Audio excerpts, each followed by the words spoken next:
I have a short story for you, and that is that a boy, a yeshiva, there's a yeshiva for Bali Tshuva, which is called Morristown. And this yeshiva accepted a lot of boys that were, totally not religious. And it had a tremendous effect on some of them.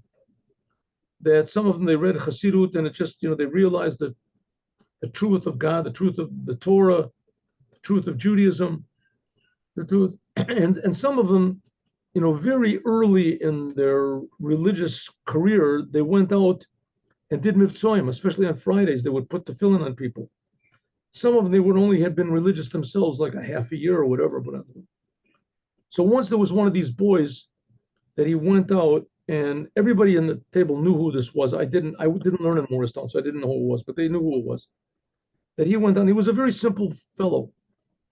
And he asked some big college professor, I guess there's these colleges that are in near Morristown. Anyway, so big college professor, a Jewish guy, and he was, would you like to put on tefillin? He says, certainly not. That's foolish. And he came with all these really good reasons not to put on tefillin, and how that wasn't made up by Moses. The Torah was made by Moses and different people, and the tefillin came later. He had all these facts, which could be that 90% of them were wrong. But this fellow, this young boy, he didn't know any of the facts at all. He never heard of this stuff before. He just know it says in the Torah you should put on tefillin, and everybody should put on.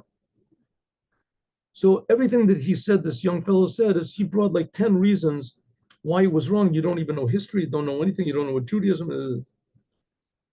So he said to this professor, the boy said to the professor, he said, the certainty that I have in my heart is worth more than all of the wisdom that you have in your mind. And this professor heard that, and he said, I want the phone number of your rabbi.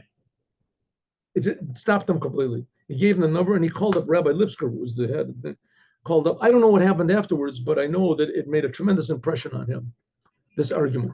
And there's a similar story with Rabbi Mundel Futterfest, and when he was in England, so in the beginning he didn't speak English very well, or if at all. But nevertheless, he went out and put tefillin on people on Fridays. The Rebbe said you should do it. And one of the things he used to say to people was, I Jew, you Jew. I tefillin, you tefillin. And it worked. My purpose saw the truth that came out of it. And that's the main gift that we got on Mount Sinai, is sincerity. Have a good day with Mashiach now. God willing, see you all tomorrow, 8:15.